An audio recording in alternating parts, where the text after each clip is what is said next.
श्री कृष्णा श्री कृष्णा श्री कृष्णा श्री कृष्णा। गुरुर्ब्रह्मा गुरुर्विष्णु गुरुर्देवो महेश्वरः गुरु साक्षात् परं ब्रह्म तस्मै श्री गुरवे नमः। तस्मै श्री गुरवे नमः।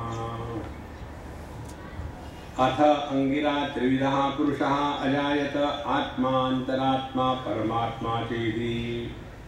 तीन प्रकार के आत्माओं की बात इस आत्मोपनिषद में कही है और इन तीन आत्माओं में से जो बाहर का चोला है, जिसको अन्नमय कोश कहते हैं, जिसको स्थूल देह कहते हैं, जिसको ग्रोस बॉडी कहते हैं गुजराती लोग, वो है बाह्यात्मा, बाहर का आत्मा, घर का नहीं। इसका जो हमने कल वर्णन देखा कि किस चीज का बना हुआ है, इसका क्या ढांचा है इत्यादि, उसका तात्पर्य भी हमने जाना। किसी भी वस्तु के ज्ञान के दो प्रयोजन है। एक तो इसका ज्ञान होकर के इस वस्तु का त्याग करना है। वेदांत की भाषा में कहेंगे विरज्य विषयं व्राता दोष दृष्टया मुहुर्मुहुः स्वलक्ष्य नियतावस्था मनसः शमोच्यते। जब विषयों के दुर्गुणों का चिंतन करेंगे तो विषयों से दूर होने की संभावना है। इसी प्रकार से जो अपना स्थूल देह है, अत्यंत मलिनो देहः देही चात्यंत निर्मलः असंगोहमिति ज्ञात्वा शौचमेतत् प्रचक्षते।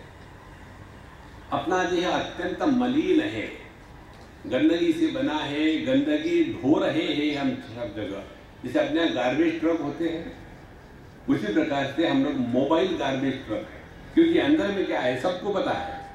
चाहे कोई घर के गाय का दूध पिए या अमूल डेयरी का दूध पिए, अंदर जाकर के कूड़ा करकट ही होना है। देखो महाराज, तो ये जो देह है इसको काम में लाओ और फेंक दो, ये कहने के लिए ये बाह्यात्मा का वर्णन आया है।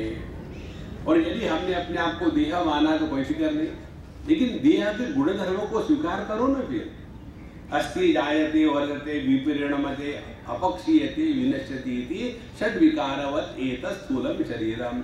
इसमें जो 6 विकार है, उन 6 विकारों को स्वीकार करे और मौज में रहे। इसके लिए ये बाह्य आत्मा का वर्णन हुआ है। इस चक्कर में मत पड़ना शरीर माध्यम खलु धर्म साधनम, इसीलिए शरीर को स्वस्थ रखो। अरे भाई आगे तो बताओ ना। कार में बैठना ये जीवन का लक्ष्य नहीं हो सकता। देखो, इसी प्रकार से देह को स्वस्थ रखना स्वास्थ्य जीवन का लक्ष्य नहीं है। जीवन का लक्ष्य है अपने स्वरूप में स्थिति। ये होने के पश्चात अब अंतरात्मा की बात करते हैं।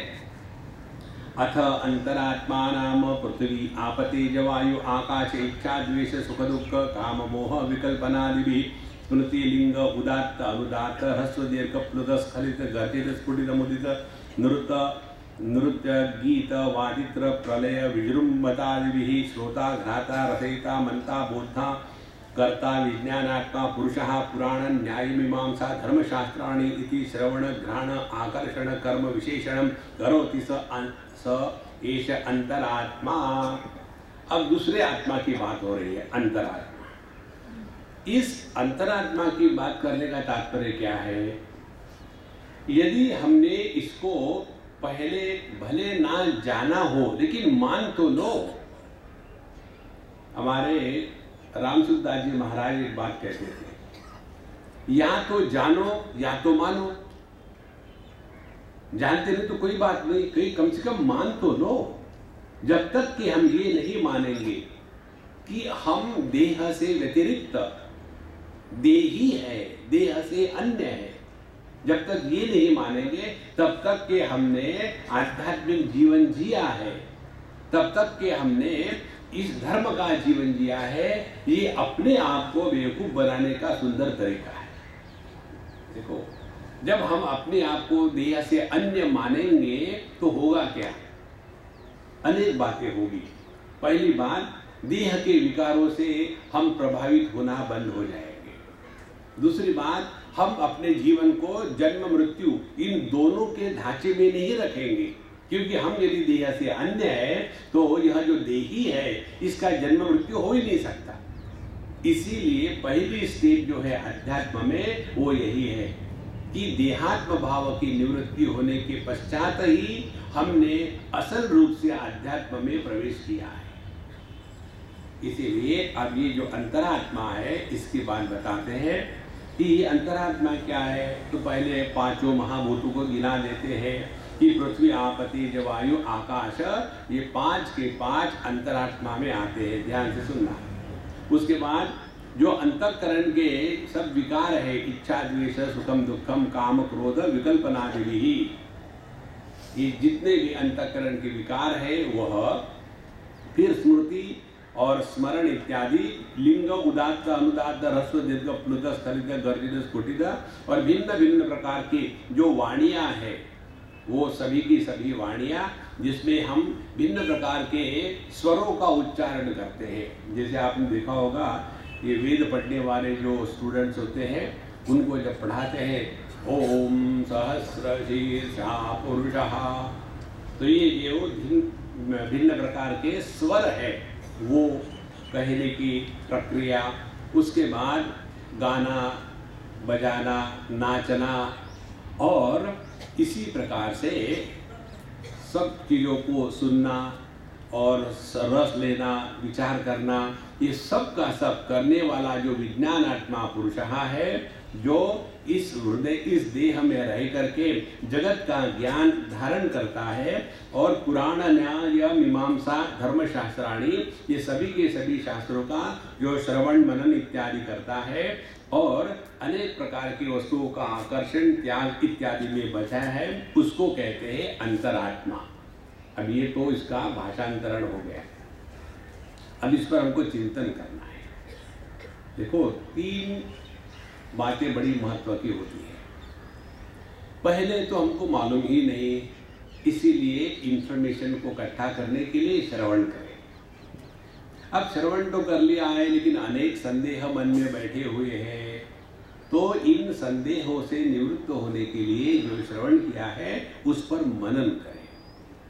और मनन भी हो गया, डाउट तो कुछ है नहीं, लेकिन क्या है स्वामी जी महाराज, यहाँ जब सुनते हैं ना तो सब क्लियर हो जाता है। जहाँ जूते पहने और निकले तो बस जूते पड़ना शुरू हो जाते हैं, इसका क्या करें। तो यह जो हमारी विपरीत भावना है, इस विपरीत भावना के लिए हमको निध्यासन 24 घंटे में 24 घंटे इसी में लगे रहना है, तब जा करके हम इस देह से निवृत्त होने की संभावना है। तो यह जो अंतरात्मा है, इस अंतरात्मा की बात कहते हैं भी, ध्यान से सुनना। जो स्थूल जगत है 5 महाभूतों का बना हुआ और हमारा जो स्थूल देह है वो भी उन्हीं 5 महाभूतों का बना हुआ। तो यह जो स्थूल जगत, यह हो गया कारणात्मक स्थूल देह, और इन्हीं 5 महाभूतों से हमारा जो स्थूल देह बना है ये हो गया कार्यात्मक स्थूल देह। ऐसे नहीं है कि साधु संतों के देह में 5.5 महाभूत होते हैं और जो बेचारे गरीब है उनके 2.5, ऐसी बात नहीं। सबके देह में, सभी के देह उन्हीं 5 महाभूतों से बने हैं। इस प्रकार से कारण और कार्य दोनों एक ही है, अलग अलग नहीं है। तो पहले तो ये बात बताइए। अब अंतरात्मा की बात बताते हैं। अंतरात्मा में शास्त्र बताते हैं कि ये 5 महाभूतों के जो 3 गुण में विभाग है, सत्व, रजस, तमस, तो तमोगुण के भाग से तो हमारा स्थूल देह बना है पंचीकरण के पश्चात। उसके बाद जो हमारे ज्ञानेंद्रिय है वो सत्व गुण जो भाग है 5 महाभूतों का, उनके सत्व गुण के अंश से हमारे सभी ज्ञानेंद्रिय बने हैं। और ये 5 के 5 महाभूतों के जो सत्व गुण का अंश है उससे अंतःकरण बना है। इसी प्रकार से रजोगुण के अंश से हमारे कर्मेंद्रिय और 5 प्राण बने हैं। इस प्रकार से जो कारणात्मा है वही कार्य के रूप में अंतरात्मा के रूप में बैठा हुआ है। तो यह जो अंतरात्मा है, पुरुष है, इसको अंतरात्मा कहते हैं। अब ध्यान से सुनना, पुरुष शब्द का अर्थ संतों ने दो प्रकार से किया है। एक तो है पुरी शयनात् पुरुषः, जो देह में निवास करता है उसको पुरुष कहते हैं। दूसरा इसका अर्थ बताते हैं पूर्णत्वात् पुरुषः, जो देह के माध्यम से प्रकट होते हुए भी देह के द्वारा जो परिच्छिन्न सा प्रतीत होता है, लेकिन जो परिच्छिन्न कभी होता ही नहीं, उसको कहते हैं पुरुषः। अब हमको ये ऑप्शन दिया है, हमने अपने को क्या स्वीकार किया है? क्या हम देह में रहने वाले देही एक परिच्छिन्न आत्मा है, या हम देह के माध्यम से प्रकट होने वाले परिपूर्ण परमात्मा है? ये चॉइस अपना है। देखो, और इसको जब तक हम समझेंगे नहीं तब तक के हमने अपने को जीव मान के रखा है, और जीव मान के रखा है तो पूरा जिंदगी का जो समय है इसी में जाएगा। हमने ये पाप किया, हमने ये पुण्य किया, हमने ये दान धर्म किया, हमने ये अच्छा किया। अरे भैया, इस दुनिया में कोई कुछ नहीं कर सकता, ये तो प्रभु की लीला चल रही है। अपना है कहाँ अस्तित्व? वहां देखो, धर्मशास्त्र, कर्मशास्त्र, योग शास्त्र, ये सभी के सभी हमको बताते हैं कि हर एक देह में एक एक पुरुष भिन्न है। यहीं से वेदांत हमको भिन्न दिशा में ले जाता है। देखो, जैसे हर जूते को एक अलग सोल होता है, उसी प्रकार से हर एक देह को अलग सोल नहीं होता। इसको ठीक से समझ लेना। जिस दिन ये बात समझ में आ जाएगी, समझ लेना आपने बहुत बड़ी छलांग लगाई है आपके आध्यात्मिक यात्रा में। तो यह जो अंतरात्मा है, जो अंदर से सबका नियंत्रण करने वाला है, इसके बारे में चिंतन करना ये वेदांत की प्रक्रिया है।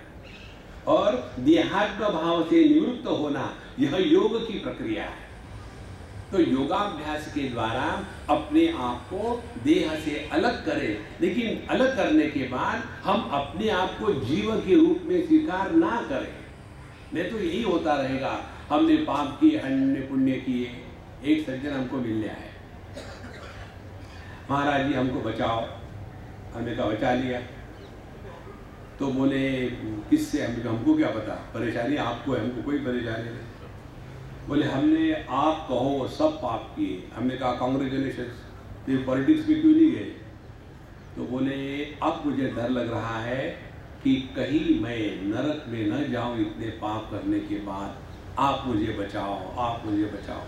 हमने कहा हम आपको गारंटी देते हैं आप नरक में नहीं जाओ। बोले इतना पाप करने के बाद? बिल्कुल, कैसे संभव है? हमने कहा अब आप कहाँ हो? जो व्यक्ति अपने होने से भी प्रसन्न नहीं है, वो नरक में है। देखो, परमात्मा के उपलब्धि का पहला लक्षण भगवद गीता में बताते हैं, ब्रह्मभूत प्रसन्नात्मा न शोचति न कांक्षति समः सर्वेषु भूतेषु मद्भक्तिं लभते पराम। जो अपने आप से प्रसन्न नहीं है, देखो, यस्मान्नोद्विजते लोकः लोकान्नोद्विजते च यः। जो लोगों के कारण ऊबता नहीं और जिसके कारण लोग ऊबते नहीं, वो है आध्यात्म के जीवन में चलने वाला साधु संत। इसीलिए यह जो मैं है, इसको अंतरात्मा कहते हैं। ये मैं कौन है? तो जिसने अपने देह से निवृत्त होकर के अपने को देही के रूप में स्वीकार किया है, उसके लिए अब ये अंतरात्मा का चिंतन हो रहा है। जिसने अपने को देह मान के रखा है, उसके सामने ये मंत्र अनावश्यक है। देखो, एक बार एक जगह हम गए थे कॉलेज में, वहाँ हमारा लेक्चर होने के बाद एक लड़के ने पूछा अंग्रेजी में, स्वामी जी हु एम आई? उस लड़के को देखा मैंने कहा कि मैं सच बताऊं कि झूठ बताऊं? बोले एक आध बार सच बोला करिए। तो ठीक है सुनो। फिर हमने उसको कहा कि तुम बेवकूफ़ हो। जब मैंने उसको कहा तुम बेवकूफ़ हो तो उसने कहा तो क्या आप रमण महर्षि को बेवकूफ़ कहते हैं? मैं बिल्कुल नहीं कहते, ये उन्होंने कहा है हु एम आई। हमने कहा देखो उन्होंने मुझे नहीं पूछा, तुमने मुझे पूछा है, तुमको उत्तर मैं दे रहा हूं। ध्यान से सुनना संतो, जब तक हमने अपने को देह माना है तब तक कि मैं कौन हूं ये प्रश्न मन में आ ही नहीं सकता। देखो देह मान करके कोई प्रश्न नहीं आ सकता। फिर मैं पति हूं, पत्नी हूं, स्त्री हूं, पुरुष हूं, जवान हूं, बूढ़ा हूं, कहां प्रश्न है? लेकिन देह से अन्य है तब प्रश्न आता है। देह से अन्य है तो मैं पुरुष हूं या स्त्री हूं, क्योंकि देह की ही धर्म है लिंग भेद। फिर मैं देह से अन्य हूं तो यदि मैं अन्य हूं तो जवान हूं या बूढ़ा हूं, ब्राह्मण हूं या क्षत्रिय हूं, भारतीय हूं या अमेरिकन हूं, कौन हूं मैं? तब ये प्रश्न आता है। इसीलिए केवल शब्द जालम महारण्यम चित्त भ्रमण कारणम, केवल ऊपर ऊपर से पढ़ने से कुछ नहीं होता, इसके ऊपर में अपने को काम करना पड़ता है। तो यदि हमने अपने को देह से अलग जाना भी नहीं तो मान तो लो, और जब मान लिया तब इसका अनुसंधान शुरू होगा। कि जैसे हमारी आंखें थोड़ी देख रहे हैं, आंखों के माध्यम से कोई और देख रहा है। हमारे होठ थोड़ी बोल रहे हैं, होठों के पीछे कोई बैठा है वो बोल रहा है। देखो आपके कान थोड़ी सुन रहे हैं, कानों के पीछे कोई बैठा है वो सुन रहा है। यदि बैठा हो तो, यदि वो चला गया है तो सत्संग में भी वहां एकदम सप्त स्वर में शुरू हो जाता है, खर खर। इसीलिए यह जो देह से अलग देही है, उस देही को स्वीकार करने के बाद क्या क्या होना चाहिए इस पर चिंतन करना। पहली बात, हम देह से अलग देही है तो देह के गुणधर्म हम पर लागू नहीं होते। तो कौन से देह के गुणधर्म है? जन्म और जरा मृत्यु, जन्म होना, बढ़ना, बुढ़ापा आना, रोग होना और मरना, ये देह के धर्म है। ये अपने धर्म नहीं है। तो अंतःकरण से ये जो डर बैठा हुआ है, ये डर से हम हमेशा के लिए निवृत्त हो जाएंगे। पहली बात, जो डर डर के जीते हैं वो जी थोड़ी रहे हैं, वो तो जीते जीते मर रहे हैं। देखो संतो, पहली बात ये हो गई तो हमने इस मंत्र का अर्थ समझा है। अब दूसरी महत्व की बात, जब हम देहात्म भाव से जीते हैं तभी तो हम बन जाते हैं अनेक प्रकार के माँ बाप, भाई बहन, सास बहू। तो यदि हम देह से अन्य है तो हम काहे के माँ बाप, भाई बहन इत्यादि है। तीसरी बात, दुखी होने वाला कौन होता है? दुखी होने वाले होते हैं माँ बाप, भाई बहन, सास बहू। तो यदि मैं ये हो ही नहीं तो दुखी होने का जस्टिफिकेशन हो ही नहीं सकता। देखो देह का आकार है, यदि मैं देह से अन्य हूं तो अपना कोई आकार नहीं। आकार नहीं तो फिगर की फिगर ही नहीं तो पहले पैसे खा खा करके फिगर को राउंड करते हैं और फिर फिगर को ठीक करने के लिए फिर और पैसे खर्चा करते हैं। 1 किलो कम होने के 10,000 रुपये, देखो रेट चल रहे हैं आजकल। इसीलिए संतो, यह जो देही मैं हूं, इसको समझने का तात्पर्य यही है कि यह स्थूल जगत हमारे लिए मायना तब रखता है जब हम देह के साथ तादाद में बन करके रहते हैं।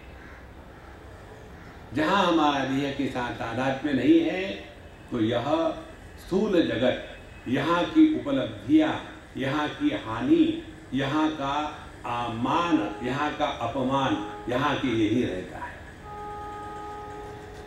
तब जाकर के हमने ये अंतरात्मा जो जीव है इसको अपने पर लागू शुरू कर दिया है। और ये करते करते सबसे महत्व की बात हो जाती है। हृदय में किसी के भी प्रति, जैसे भगवान कृष्ण कहते हैं, न मे द्वेषोस्ति न प्रिया, ना कोई अपना है ना कोई पराया है। लोग भले हमको अपना कहे, उनको कहने दो, अपन को क्या फर्क पड़ता है। देखो, ये कहना बहुत आसान है। अयम निजो परो वेत्ति गणना लघुचेतसाम उदार हृदयानाम तु वसुधैव कुटुंबकम। जो छोटे दिल के हैं वो कहते हैं ये मेरा है, वो तेरा है, और जो बड़े दिल के होते हैं उनके लिए पूरी दुनिया अपना घर है। फिर कहाँ जाना है, कहाँ आना है।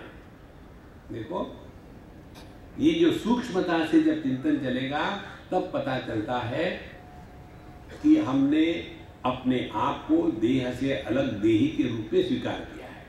पहली स्टेप ये हो गई, तो हमने ये मंत्र को थोड़ा समझा है। अब दूसरी स्टेप, हमारे अंतःकरण में, माने ये जीवात्मा के लिए इच्छाओं का उदय कब होता है? इच्छाएं प्रकट तब होती है जब किसी को हम अन्य के रूप में स्वीकार करें। यदि हमने किसी को अन्य के रूप में ही नहीं स्वीकार किया, बल्कि अपने आप को परिच्छिन्न के रूप में ग्रहण किया,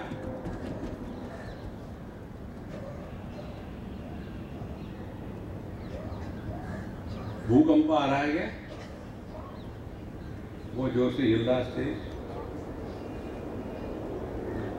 तो जब हम अपने को परिच्छिन्न मानते हैं और जगत को अपने से भिन्न मानते हैं, तभी जाकर के इच्छाओं का जन्म होता है। जब हमने इसको समझ लिया है कि जिन पंच महाभूतों से ये दुनिया बनी है, उन्हीं पंच महाभूतों से हम बने हैं, तो इसमें अलगाव है कहाँ? और जहां हमने अपने पूर्ण स्वरूप को पहचान लिया है, उसके अंतःकरण में एक भी कामना का उदय नहीं हो सकता। तो यदि हमने अपने आप को देह माना, तो जीवन में जो कामना का तूफान है वो बना रहेगा। यदि देह से अन्य देही को माना, तब हमने देखेंगे कि हमारे मन में इच्छा, द्वेष, सुखम, दुखम, ये कहां से आता है। देखो, स्थूल जगत में स्थूल देह पर कार्य करते रहना, यह संसारी है। स्थूल देह से अलग होकर के अपने सूक्ष्म देह, अंतरात्मा, अंतःकरण, मन या जीव भाव, इस पर कार्य करते रहना, यह आध्यात्मिक साधना है। अब इन दोनों का समन्वय देख लो। कर्म योग किसको कहते हैं? कर्म योग का तात्पर्य बहुत सारा कर्म करते रहना, उसको कर्म योग नहीं कहते, उसको कर्म रोग कहते हैं।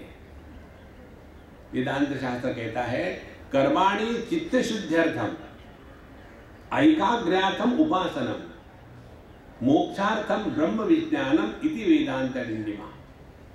तो जो हम जगत में कार्य कर रहे हैं, कर्म कर रहे हैं देह से, कर्म करने वाला देही। अब ये जो देही है, कर्म किस लिए कर रहा है? दुनिया का उद्धार करने के लिए। अपना तो सत्यानाश कर लिया, अब दूसरे का उद्धार करना है। देखो, कर्म का तात्पर्य अंतःकरण की शुद्धि, और जितना अंतःकरण शुद्ध होगा उतना उसमें काम, क्रोध, लोभ, मोह, मद, मात्सर्य, इनका जो तूफान है वो शांत रहेगा। और इस प्रकार से जिसका अंतःकरण स्वाभाविक रूप से शांत रहता है, ना उद्धव का लेना ना माधव को देना, सहज शांत है। और फिर ऐसे अंतःकरण को ईश्वर की उपासना में लगाएंगे तो हम अपने मन को डिसिप्लिन करते हैं। अच्छाई सब जानते हैं, कर नहीं पाते। कारण क्या है कि ये मन हमारे कहने में आई ही नहीं। हमारे मन की स्थिति कैसी है? एक बार हम किसी के यहाँ गए थे, और जैसे गए तो घर के जो लोग थे बड़े, उन्होंने एक बच्चे को कहा, देखो स्वामी जी आए, नमस्कार करो। मैं अपने दरवाजे में खड़ा हूँ, नमस्कार करो। और वो विवेकानंद बना है, मैं नहीं करूँगा। नहीं, नमस्कार करो, करना पड़ता है। नहीं, मैं नहीं करूँगा। अब ये माँ बाप जो है इलेक्ट्रिक के खंभे के जैसे खड़े हैं, वो बच्चा कहाँ नमस्कार करेगा? तो जिस बच्चे ने कभी हमारी बात मानी नहीं, जो डिसिप्लिन नहीं है, उसको आप क्या बता सकते हो? इसी प्रकार से हमारे जो मनीराम महाराज हैं, उनकी यही कहानी है। बचपन से हमने क्या पढ़ा है? Early to bed and early to rise is the way to be healthy wealthy and wise. और हम क्या करते हैं? लेट नाइट मूवी और रात को 1:30-2 बजे तक सोएंगे और सुबह में बड़े मुश्किल से 10 बजे के करीब उठ पाते हैं। हम उसी को लगा लो जो बचपन में पढ़ा था, early to bed and early to rise, late to bed and late to rise is the way to be ugly disgusted and otherwise. और हम कहते हैं हम अध्यात्म के मार्ग पर चलते हैं, हम जो मन के गुलाम बन के बैठे हैं। इसीलिए महाराज अपने अध्यात्म का अर्थ इच्छाओं को पूरा करना नहीं, इच्छाओं के ऊपर उठ जाना है। पर इच्छाओं के ऊपर तब उठेगा आदमी जब इसने समझ लिया है कि हमने आज तक कितनी इच्छाएं पूरी करी है। 1,000। भगवान शंकराचार्य लिखते हैं हम लोगों की जीवनी, सबकी जीवनी कॉमन है। ऑटोबायोग्राफी ऑफ योगी की कोई जरूरत नहीं, हम सभी लोग ऑटोबायोग्राफी ऑफ भोगी। क्या हमारी ऑटोबायोग्राफी है? बालस्तावत क्रीडासक्तः, बचपन में पूरा खेलने में गया। तरुणस्तावत तरुणी रक्तः, जवान हो गए प्यार में गिरने लगे। कोई प्यार में उठता ही नहीं, गिरते ही गिरते, फॉलन इन लव। उसके पश्चात वृद्धस्तावत चिंतासक्तः, बुढ़ापे में चिंता के सिवा दूसरा कोई धंधा है ही नहीं। एक जगह हमको उनके बच्चों ने बताया कि स्वामी जी हमारी माँ बहुत चिंता करती है, उसको समझाओ आप कुछ। लोग हमको इस्तेमाल करते हैं, हमारी बात कोई मानता नहीं, हमको सबकी बात माननी पड़ती है पापी पेट के लिए। तो हमने कहा अम्मा आपके बारे में कंप्लेन है, आपके बच्चे कहते हैं कि आप खामोखाम चिंता करती हो, तो चिंता मत करो। अब वो बुढ़ाऊ थी 95 की और उसके बच्चे थे छोटे छोटे 70 के 75 के। अब ये 95 की माँ को मुझे समझाना है कि अम्मा चिंता करना बंद कर दो, क्यों परेशान होती हो, किसकी शादी होनी, कौन कॉलेज में जाता है, तुमको क्या फर्क पड़ता है, मौज में रहो ना। तो उसने मुझे डांटा, स्वामी जी आपको क्या होता है, यही तो एक बात मैं कर सकती हूँ चिंता, वो भी ना करूं तो क्या करूं। देखो चिंता करना ये व्यक्ति को एक्जिमा के जैसी खुजली की आदत है और कुछ नहीं है। मानसिक एक्जिमा को चिंता कहते हैं। और देखो जिसको एक्जिमा होता है ना, उसको उसका दर्द नहीं होता, जब खुजली आती है आहा ब्रह्मानंदम परम सुखदम केवलम खुजली आनंदम, बड़ा मजा आता है। अगले आदमी को देख करके घृणा आती है, अरे यार बंद कर खून निकल रहा है। अच्छा फिर वो सब ऐसा करेगा एकदम ठीक है अच्छा। इसी प्रकार से कितनी चिंता चिंता चिंता। तो हमारी जीवनी क्या हो गई, बच्चे हैं तब खेल कूद में, जवान हो गए तो भाग रहे लड़के लड़कियों के पीछे, बुढ़ापे में आगे चिंता कर रहे। परमे ब्रह्मणि कोपि न सकता, इसके सिवा हमने किया क्या। देखो साधक वो होता है जो अपनी अनुभूतियों से सीखता है। आज तक हमने कितनी इच्छाएं पूरी करी, लेकिन क्या परिपूर्णता का अनुभव आया है। देखो कितनी इच्छाएं पूरी करी, अमुक चाहिए, अच्छा मिल गया, व्हाट नेक्स्ट, दूसरी वस्तु चाहिए, और क्या चाहिए, कोई अंत नहीं है इसका। फिर भी हमने सीखा नहीं, इच्छाओं को पूरा करके इच्छाएं कभी पूरी नहीं होती। अब इस पर चिंतन करो। चिंतन क्या करें, इच्छाओं को पूरा करके इच्छाएं पूरी नहीं होती तो क्या करें, फिर इस इच्छाओं का विश्लेषण करें। इच्छाएं क्यों मन में आती है, कैसी आती है। तो पहली बात हमने जब किसी वस्तु को महत्व दिया है तो उस महत्व के कारण वह वस्तु हमारे हृदय में प्रवेश करती है। महत्व दो प्रकार का होता है, एक तो आसक्ति का और दूसरा द्वेष का। जिसके प्रति आसक्ति या द्वेष है वह वस्तु या व्यक्ति हमारे हृदय में प्रवेश करता है। और जब वो व्यक्ति या वस्तु हमारे हृदय में प्रवेश करती है तो वो हो गई फॉरेन बॉडी। जैसे अपने पैर में यदि कांटा गया तो वो फॉरेन बॉडी है तो वहां रिएक्शन शुरू कर देता है। इसी प्रकार से जगत की किसी भी वस्तु व्यक्ति को आप महत्व दे दो, किसी भी प्रकार का महत्व, तो वो फॉरेन बॉडी के रूप में आपके मन में प्रवेश कर चुका है और फिर वहां रिएक्शन शुरू हो जाएगी। उस रिएक्शन को कहते हैं इच्छा। और फिर क्या करेंगे हम, उस कांटे को निकाल देना है। जैसे कांटे को निकाल दिया तो वहां की रिएक्शन बंद हो गई और फिर वो शांत हो गया। तो हमको एक ही मालूम है चीज, इच्छाओं को निकालना माने इच्छाओं को पूरा करना। ध्यान से सुनना, हम इच्छाओं को पूरा करके निकालना यही एक चीज जानते हैं, लेकिन उसे कुछ सीखा है क्या? एक इच्छा को पूरा किया, वो इच्छा निकल गई, दूसरी लाइन में खड़ी है। फिर दूसरे को पूरा किया, वो निकल गई, तीसरी खड़ी है। पर पूरा जीवन हमारा यदि कुछ किया है हमने तो केवल इच्छाओं को पूरा करने का प्रयत्न, फिर भी आखिरी दम तक के इच्छाओं ने हमारा कभी भी पीछा नहीं छोड़ा। इसीलिए इच्छाओं के बारे में ये समझने के पश्चात और एक आगे, हम इच्छाओं को क्यों निकालना चाहते हैं? मन में इच्छाओं का होना ये स्वाभाविक नहीं है, इसको ठीक से समझ लेना। हर जगह जाकर के नहीं मेरी ये इच्छा है स्वामी जी कि आप शीर्षासन करके खाना खाओ, अरे तुम्हारी इच्छा कुछ भी हो, देखो। लेकिन यही होता है, स्वामी जी मेरी इच्छा है। एक बार की बात है, हम किसी के यहाँ गए थे खाना खाने के लिए, और हम ये बाकी के जो बाहर के संस्कार होते हैं ना कि पाद पूजा करना, उसके बाद सब दुनिया भर का लगा करके ये करना, हम ये बिल्कुल नहीं करते। तो वहाँ गए, उस लड़की ने हमको बुलाया था, 4 साल के बाद गए, तो खूब सब बना के हमें, देखो हम पैर धोते नहीं, हमारे पैर साफ होते हैं, हम गाड़ी में बैठ के आते हैं, पैर धोने की आवश्यकता है। पहले ज़माने में बेचारे महात्मा लोग पैदल थे और ये गृहस्थ लोग चालू थे, तो क्या करते थे, बाहर की मिट्टी घर में ना आवे, इसलिए महात्माओं के पैर धोते थे। हमने कहा हमारे पैर साफ है, धोने की कोई जरूरत नहीं। जब मैंने ऐसा कह दिया तो उसकी माँ मुझे कहती है, तो हमें जी लेकिन मेरी लड़की की इच्छा है कि आपकी पाद पूजा करे। हमने कहा तुम्हारी लड़की की अगली इच्छा होगी स्वामी जी से शादी करे, तो मैं हाँ कहूँ क्या? देखो, इस चक्कर में मत पड़ना।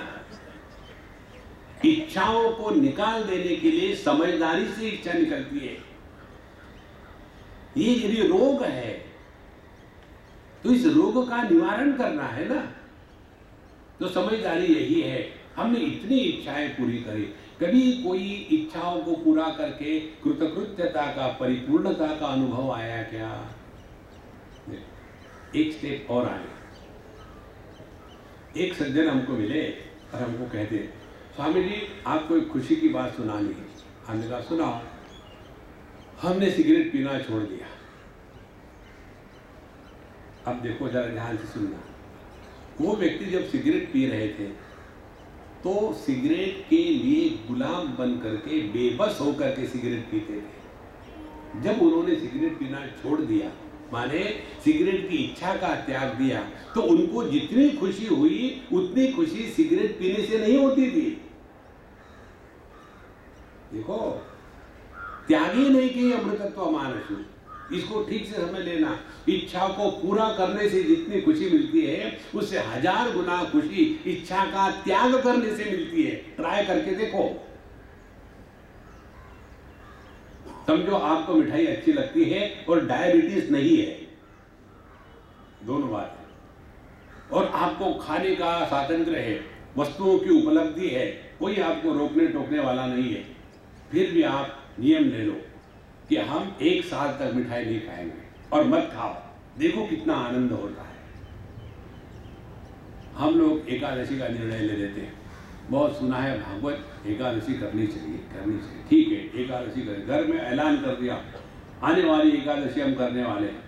सब लोगों को लगता है कि बाबूजी को क्या हो गया, जिंदगी में मांस मच्छी के नीचे उतरे नहीं, एकादशी करने क्या बात है। और फिर जैसे एकादशी नजदीक आती है, इनकी तैयारी शुरू हो जाती है। दशमी के दिन इतना खा लेते हैं क्योंकि अगले दिन भूखा रहना है, तो 3 दिन का दबा दिया। और फिर एकादशी आ गई, और एकादशी आने के पश्चात उस दिन वही चीजें बनती है घर में जो अपने पसंद की होती है। आज ही तुमको ये बनाना था सब। अब अंदर में महायुद्ध चल रहा है। फिर हमने सुना है 2 एकादशियां होती है, ऐसा क्यों नहीं मैं कल की एकादशी कर लूं और आज दबा के खा लूं। देखो संतो, इच्छा को पूरा करके आज तक किसी को भी सुख नहीं हुआ है। इच्छाओं के ऊपर उठकर ही असली आनंद मिलता है। ये सब समझने के लिए इस अंतरात्मा का वर्णन चल रहा है। ये मत कहना पापो हम पाप कर्मा हम, ये सब बिल्कुल KG1 के भी नीचे है, ये इसका कोई मतलब नहीं है। जब तक मैं है कर्म करने वाला, तभी तक ये चक्कर चलेगा। इसीलिए जगत में कर्म करे, लेकिन ध्यान रहे अपने अंतःकरण। और क्या है अपने अंतःकरण की स्थिति? केवल एक ही, और वो हमेशा प्रसन्न रहे। इससे बढ़कर के और कोई साधना नहीं है। भगवान कहते हैं प्रसादे सर्व दुखानाम हानिरस्योपजायते प्रसन्न चेतसो याशो बुद्धि पर्यवतिष्ठते। जीवन में प्रसाद बुद्धि का ग्रहण करे तो जो भी कुछ मिल रहा है उसमें आदमी खुश रहता है, और जो प्रसन्न चेतस है उसी का मन भगवान में लग सकता है। जो दुखी है उसका मन दुख में लगा है, भगवान में नहीं लगता। और इसीलिए हमको झूठ मूठ की प्रैक्टिस शुरू तो कर दो कि हम मस्त है। और इसीलिए किसी ने पूछा है तो सच मत बताना। किसी ने गलती करी, बाबूजी आपकी तबीयत कैसी है? बैठो बेटा बताता हूँ। और जो शुरू हो जाता है रामायण, सुबह जब मैं उठा ना, नीचे जब उतरा बिस्तर से, तो जो कमर में लचक भर गई, और उनका वर्णन इतना लाइवली होता है कि सुनने वाले के कमर में लचक भर जाती है। अपने जीवन के दुख का कष्ट किसी को मत बताना। देखो, जगत के साथ बोलना ही है तो केवल आनंद की बातें करें। और ये भी हम करते हैं ना, जब शादी होती है तो हरे को इनविटेशन दे के बुलाते हैं। जब डाइवोर्स होता है तो कहते हैं क्या, भाई वही लिस्ट निकालो, सबको फिर बुलाएंगे। Public divorce. अपने दुख को स्वयं सह लो। सहनम सर्व दुखानाम अप्रतीकार पूर्वकम। यह जो तितिक्षा हृदय में आती है, इसी के द्वारा हम अपने स्वरूप में निष्ठा प्राप्त करके रहने की क्वालिफिकेशन हासिल करते हैं। इस प्रकार से ये 2 आत्मा हो गए। और इसमें इस जो दूसरा आत्मा है अंतरात्मा, इसमें एक रोग है। उस रोग का नाम है कुछ ना कुछ करने की खुजली। ये करना है, वो करना है, ऐसे करना है, वैसे करना है। देखो, अभी कार्ला में दुर्गा परमेश्वरी मंदिर में हमारा कैंप था। हर साल आखिरी के 5 दिन हमारा एक कैंप होता है, आनंद मंगल कैंप। उसमें सभी पब्लिक आ जाती है। और उसमें इस समय विषय था लाइफ माने टाइम पास। ये विषय था। खाली पीली सीरियस होकर के मत रहो। नहीं, मुझे भगवान के दर्शन होने। क्या करोगे दर्शन करके? और भगवान के दर्शन माने क्या? आपने जो अपने को माना है वैसे भगवान की कल्पना करेंगे। आदमी यदि भगवान की कल्पना करेगा तो ऐसी कल्पना करेगा, मेरा एक सर है तो भगवान के 4 होंगे, मेरे 2 हाथ है तो भगवान के 4 होंगे, और मैं भूखा रहता हूं तो भगवान गोल मटोल है। और क्या करेंगे? यदि भैंस को भगवान की कल्पना करनी हो तो भैंस कल्पना करेगी, भगवान गोरी गोरी भैंस है, काली नहीं। और भैंस दूध देती है, भगवान डायरेक्टली नेस्कैफे देती है। भगवान महाराज भगवान का दर्शन माने हृदय में प्रभु का आनंद रूपी प्राकट्य, उसको कहते हैं भगवान का दर्शन। वह प्रकट कृपाला, देखो भगवान का अवतरण हृदय में होता है। कौन से हृदय में? वसुदेव में। वसुदेव के पुत्र को वासुदेव कहते हैं। वसुदेव माने शुद्ध अंतःकरण, पवित्र अंतःकरण। जो शुद्ध पवित्र अंतःकरण में प्रकट होने वाला स्वाभाविक आनंद है, उसको कहते हैं भगवान। इसीलिए ब्रह्मभूत प्रसन्नात्मा, तो ये सबसे बड़ी साधना है। बाकी सब चीजें सेकेंडरी है। नहीं तो मुझे ये करना है, मुझे वो करना है। और ये उपवास करने वाले सबसे ज्यादा परेशान। सोमवार को शिव जी है, मंगल को हनुमान जी है, बुधवार को संतोषी माता है, गुरुवार को गुरु महाराज बैठे रहते 24 घंटे, शुक्रवार को बालाजी है, शनिवार को कोई और एक आके टपकता है, और रविवार के दिन एकादशी आ जाती है। पूरे दिन भर हफ्ते भर खाएंगे नहीं, और क्या करेंगे? जो अन्न पेट में जाना था वो दिमाग में गया। कॉन्स्टेंटली खाने के बारे में ही चिंतन चल रहा है। इसके सिवा पेट को भर के रखो, दिमाग को खाली रखो, उसमें प्रभु प्रवेश करेंगे। देखो अपने आप को इतना हम तकलीफ देते हैं, कष्ट देते हैं, ये साधना नहीं है। परमात्मा की प्राप्ति सहज है। जो जितना ज्यादा कर्म करने वाला होता है वो प्रभु से दूर जाता है। इसीलिए यह जो अंतरात्मा है ये इसी में लगा हुआ है।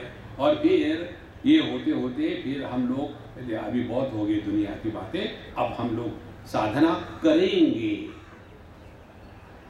मेडिटेशन करेंगे।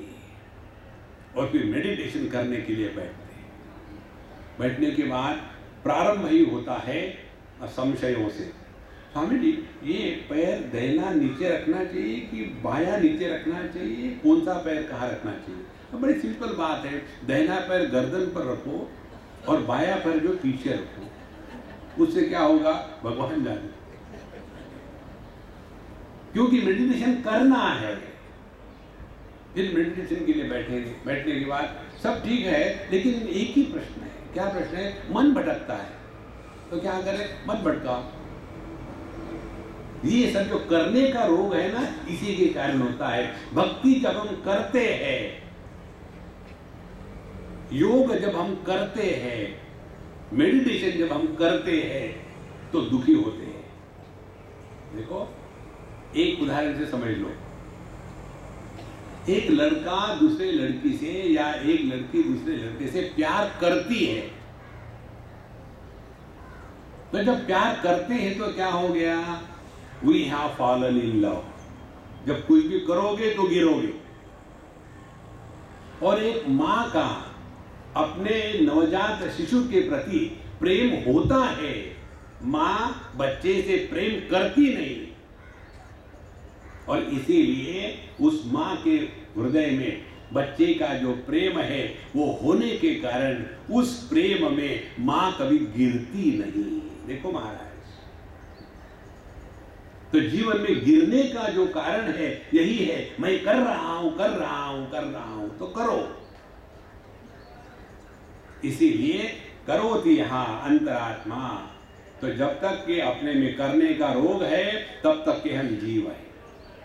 जब सब कुछ ये होने लग जाती है तो हृदय में प्रभु प्रकट हो गए। इसीलिए इस अंतरात्मा को हम यदि जीव मानेंगे, इस अंतरात्मा को यदि हम हर जीव एक एक देह में अलग अलग है ये मानेंगे, तब तक के हमारे जीवन में मोक्ष का, मृत्यु का, आनंद का, प्रेम का सवाल ही नहीं। देखो उपनिषद कहती है द्वितीयात् वै भयम भवति। जब तक के अन्य की प्रतीति है तो तीन बातें निश्चित होगी। काम होगा, क्रोध होगा और भय होगा। जिस अनुभूतियों में काम, क्रोध और भय इनका साम्राज्य है वह संसार है। स्वर्ग किसको कहते हैं? नचिकेत महाराज बताते हैं कठोपनिषद में, न तत्र त्वं न जरया विभेति उभे तीर्त्वा अशनाया पिपासे शोकातिगो मोदते स्वर्गलोके। हे यमराज भगवान, हमने सुना है कि स्वर्ग में ऐसी ऐसी बातें हैं, वो विद्या हमको दीजिए। तो कौन सी बातें है स्वर्ग में? न तत्र त्वं न जरया विभेति, जहां जरा माने बुढ़ापा और मृत्यु इनका भय नहीं है, उस अनुभूति को कहते हैं स्वर्ग में निवास करना। देखो, जिस अनुभूति में भूख और प्यास इन दोनों का प्रभाव नहीं है, जो भूख प्यास के ऊपर उठ गया है, उसको कहते हैं स्वर्ग में निवास करना। और जिसके जीवन में शोक मोह नहीं है, शोक मोह रहित जो अनुभूति है, उसको कहते हैं स्वर्ग में निवास करना। हम भी स्वर्ग में निवास करते हैं। कैसे? हमने सुना है कि शादी के बाद घर स्वर्ग हो जाता है। लोग, हमने शादी क्या कर ली? हमने शादी क्या कर ली और स्वर्गवासी हो गए। घर का केवल नाम मात्र स्वर्ग है, लेकिन घर में हमेशा धर्म क्षेत्र कुरुक्षेत्र चल रहा है। ये कोई स्वर्ग है? देखो महाराज, स्वर्ग माने स्व माने अपना स्वरूप, गति। जब हम अपने स्वरूप में स्थित है, वही असली स्वर्ग है। ये जो पुराणों में आता है ना, स्वर्ग में चले जाओ और वहाँ बड़ी सुंदर अप्सराएं होती है। आपको पता है ना, अपनी हिंदी भाषा में गवर्नमेंट ऑफिसर को अफसर कहते हैं। तो अप्सराएं कौन हो गई? उनकी बीवियां सब अप्सराएं। फ्री में सब चाहिए, वो अप्सराएं। ये कल्पना अलग है। स्वर्ग का तात्पर्य इन 6 उर्मियों से ऊपर उठ जाना है। जरा मृत्यु ये देह की उर्मियां है, भूख प्यास ये प्राणमय कोश की उर्मियां है, और शोक मोह ये मनोमय कोश की उर्मियां है। जो ये 6 उर्मियों के ऊपर उठा है और जी रहा है, वह स्वर्ग में निवास कर रहा है। देखो महाराज, इस प्रकार से हम देह में रहे, लेकिन देहात्म भाव से न रहे। हम देह में देही के रूप में रहे, लेकिन जीव के रूप में ना रहे। यदि जीव के रूप में रहेंगे तो पुनरपि जननम पुनरपि मरणम पुनरपि जननी जठरे शयनम, फिर ये आपका सिनेमा कभी खत्म नहीं होगा। जिंदगी इसी में चली जाएगी। पिछला जन्म, ये जन्म, अगला जन्म। अरे कभी तो इसको बंद करो।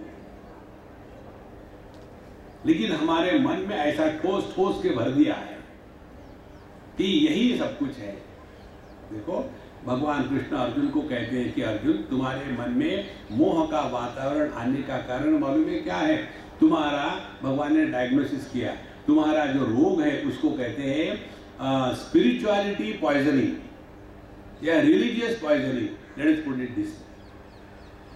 श्रुति प्रतिपन्नाते यदा स्थास्यति निश्चला। हमारा मन बुद्धि सुन सुन के इतनी कंफ्यूज हो गई है।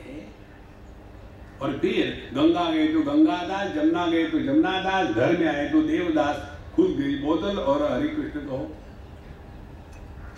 देखो संतो, इसीलिए अपने आप को यदि हमने देह से अन्य के रूप में स्वीकार किया है, भले जीव कहो, लेकिन उसका तात्पर्य क्या है?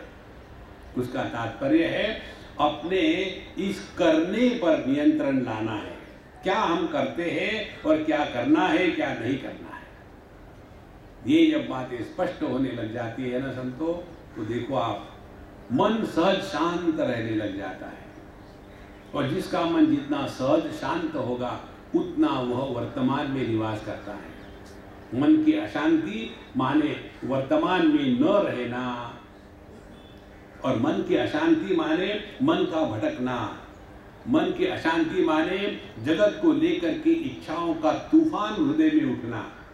मन की अशांति माने जब हम अपने आप से परेशान होते हैं, मन की अशांति माने हम तो परेशान हो गए हैं, पब्लिक को भी परेशान करके छोड़ेंगे, फिर जा करके बैठे उनके पास और सर खाए। देखो,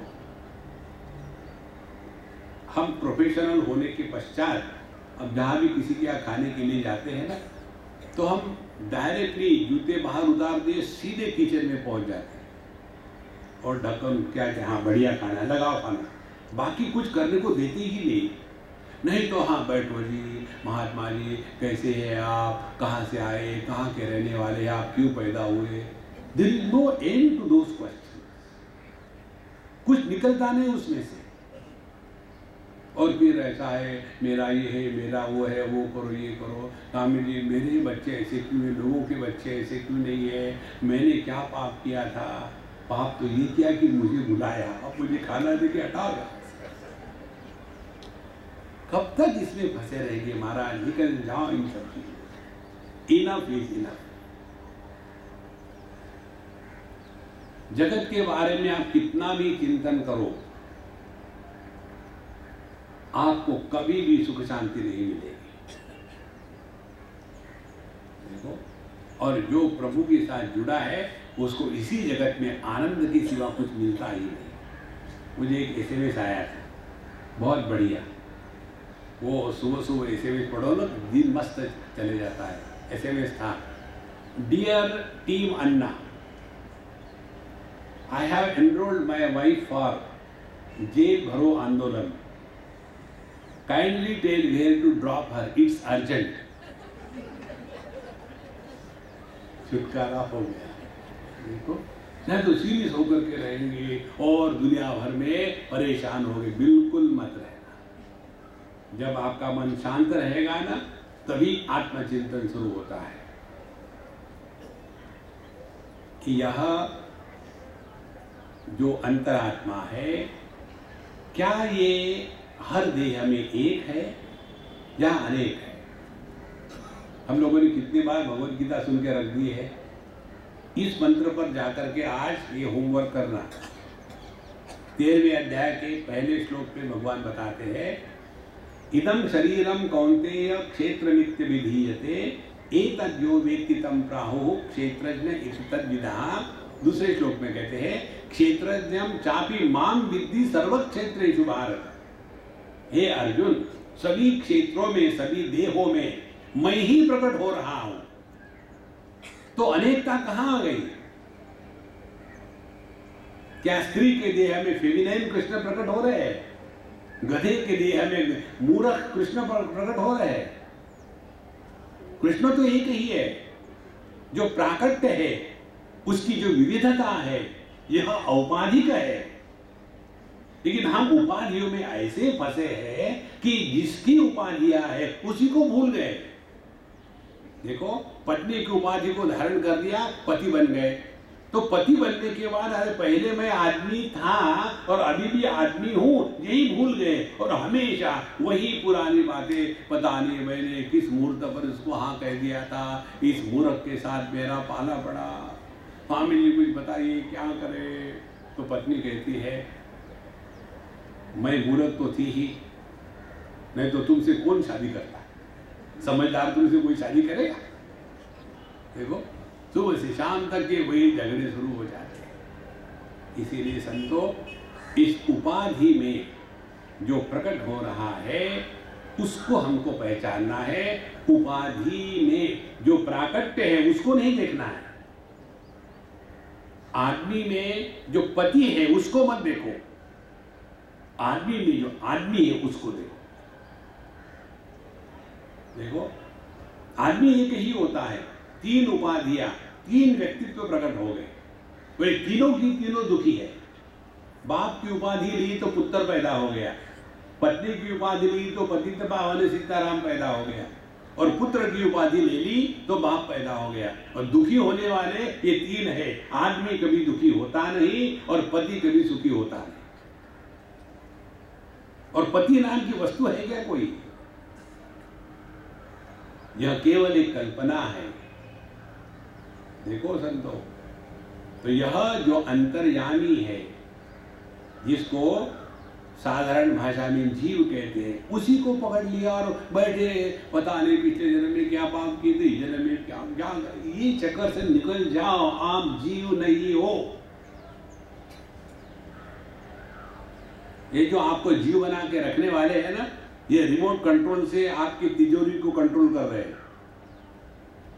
एक बार आए हमको मिलने के लिए, स्वामी मैंने कभी आपको पूछा नहीं, लेकिन अब पूछता हूँ क्या हो गया। कल रात को मुझे बहुत भयानक सपना आया।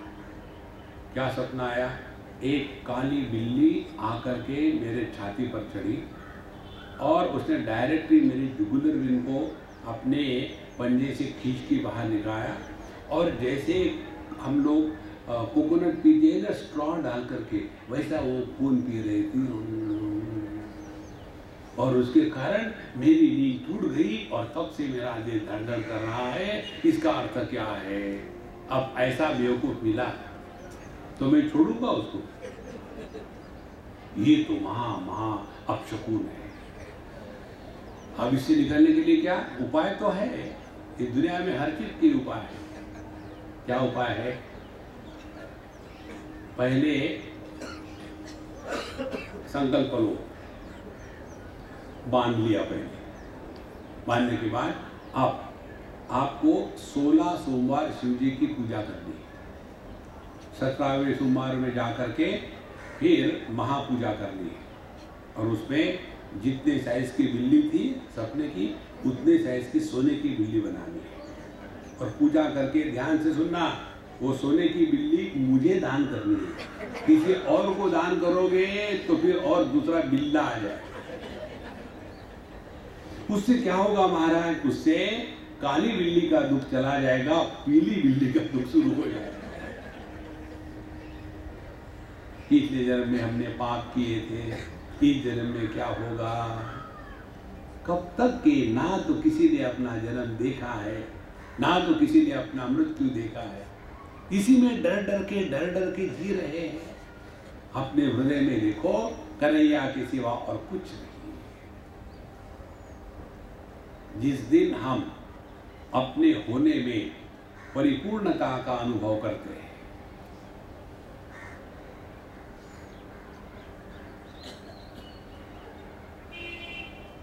उसी क्षण यह जीव भाव जिसका बोझा हम अपने सर पर ढो रहे थे, वो बोझा अपने आप उतर जाता है।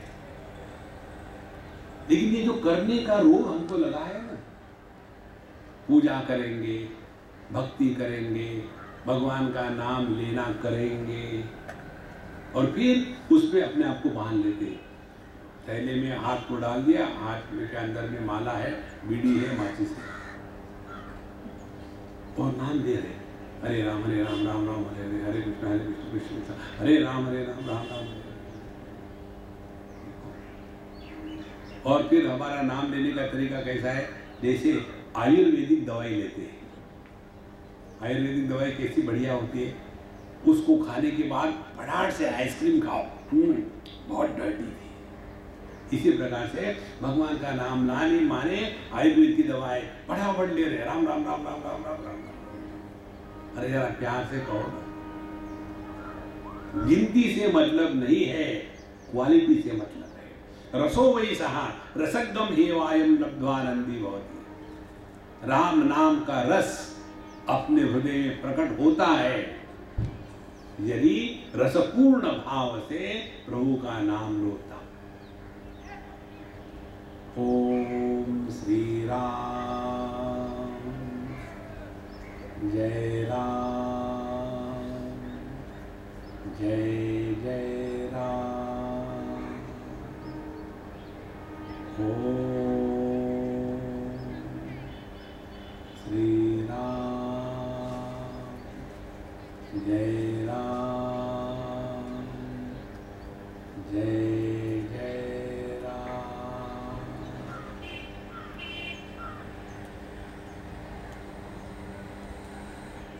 एकदम सहज, कहीं हमको हिसाब देना नहीं है, ना तो भगवान से कुछ प्राप्त करना है। फिर काहे के लिए ले रहे भगवान का नाम? टाइम पास करने के लिए। कार्य टाइम पास करने के लिए किया जाता है वहां कर्तृत्वाभिमान पैदा नहीं होता। जो कार्य नाटक के रूप में किया जाता है वहां कर्तृत्वाभिमान पैदा नहीं होता। जिस कार्य से लाभ हानि समान है उसमें कर्तृत्वाभिमान पैदा नहीं होता। तो हमने कुछ करने के स्थान पर हमारे माध्यम से जब प्रभु प्रकट होने लग जाते हैं तो मैं ये कर रहा हूं, यह जो रोग है ये रोग हमेशा के लिए बंद हो जाता है। ये सब बातें बताने का प्रयोजन था इस मंत्र का। अथ अंतरात्मा नाम पृथ्वी आप तेज वायु आकाश इच्छा द्वेष इत्यादि। तो कर्म विशेषणम करोति एष अंतरात्मा। तो ये करने का जो रोग है उससे निवृत्त होने के लिए इस अंतरात्मा का विषय यहाँ आया है। अब इसके पश्चात परमात्मा की बात हम कल से देखेंगे। तो कल तक जिंदा रहो तो आ जाना। ओम पूर्णमदः पूर्णमिदं पूर्णात् पूर्णमुदच्यते पूर्णस्य पूर्णमादाय पूर्णमेवावशिष्यते। ओम शांति शांति शांति। हरि ओम। श्री गुरुभ्यो नमः। हरि ओम।